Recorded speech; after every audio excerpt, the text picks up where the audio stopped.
My name is PGPYT. Welcome to the channel, and today we're going to be talking about Evercade and which one you should buy.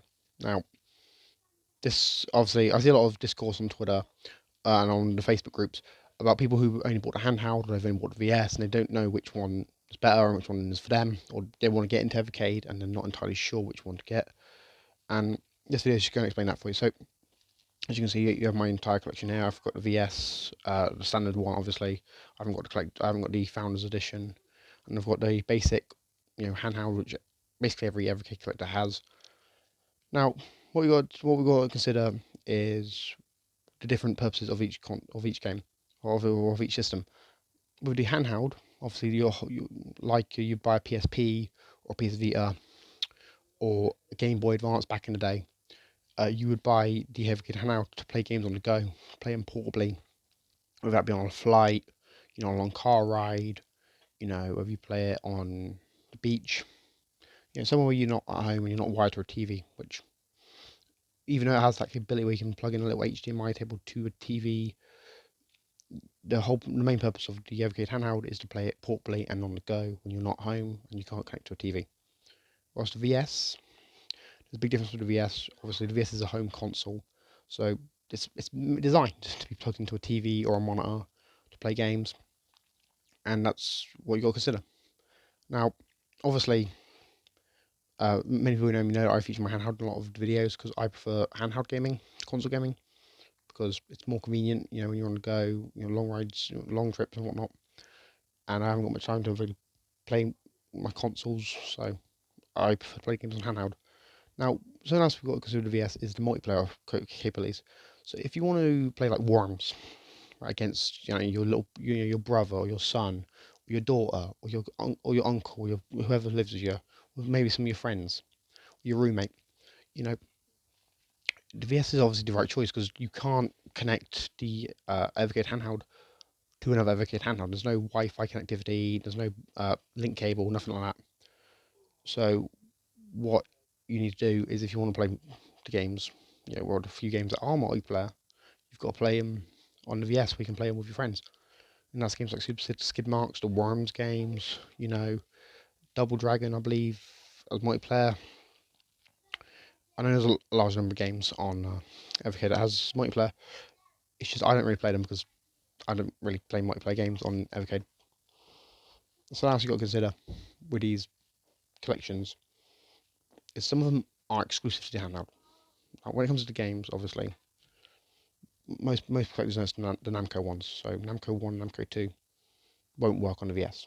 So if you're going to buy it so you can play some, like Pac-Man, Splathouse, something like that, you're out of luck unless you get the handheld as well. And then you can only play those games on the handheld. So it makes the whole point of you end up getting both anyway. So if you don't intend to get both, but you want to play the Namco games, you've got to get the handheld. And the handheld can play all the other cartridges, whilst the VS can play all of them except from the two Namco ones. Now, as we know, they're recently doing arcade games as well, and obviously, if you have a Bluetooth arcade stick, or you have like a Bluetooth controller and a little dongle, you can put it into the VS, and then you can use that controller. It's part of the course, really, and that is the best way to play arcade games, is with an actual arcade stick and buttons. So I can understand why people get the VS to play the arcade games like from Technos, Data East, Galaco, Atari, and different ones we're going to get soon because they've confirmed another. I think there's like 3 more arcade collections coming this year. So that'll be interesting to see. But yeah, if you want to play arcade games, it's probably VS is probably the best one to play them on. And when it comes down to overall, it depends on really what you want. Because if you want to obviously take your games on the go, you're going to buy a handheld. The handheld's obviously cheaper. The handheld's portable, plays all the cartridges. It's arguably the best one. It's the better one of the two, depending on who you ask or who who you speak to, or or the videos you watch. Whilst the VS is more, home console, play at home, play with your friends, if they're in the same room as you, couch co-op stuff. Now, obviously, I've got all the cartridges, and I play them mostly on my handheld, because I like to take my handheld out with me, and when I'm out and about, I like to play a few games.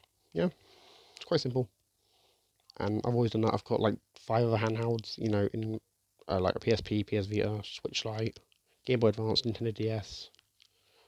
I've always preferred portable gaming to console gaming. So in my opinion, the handheld's better because it plays all the cartridges, it's portable, you don't have to be wired to a TV, but in doing so, you also lack the features of the multiplayer. It's harder to update because obviously you need to do it through a PC instead of just downloading the update through Wi-Fi, which I made a whole video about why we should have an upgraded handheld in 2022. I'm hoping they make one. I don't think they are, but I'm hoping. And obviously, it all just depends on what you want. Like, if you just want to collect the games and play the games, uh, you got to choose. Maybe you get both. Maybe you get both the handheld and the VS. Maybe you only get the handheld. Maybe you only get the VS and you skip out on some of the cartridges because the Namco cartridges I think have gone off sale now. So tracking them down is going to be quite hard and it's going to be quite costly in some places. But they were only ever released in Europe anyway, and you have to ship them through like Amazon or Funstock to whatever country you live in, even if you're not in Europe. And it's obvious, that Blaze has done something great with this system, right? And they've given people different choices now. Similar to what Nintendo has done with the Switch, where you've got the Switch Lite and you've got the Switch itself, and you've got the Switch OLED, which is which is the better looking Switch. It all depends on what you're into. So that's it. If you want to play your games portably, you obviously get handheld. You want to play them on a home console.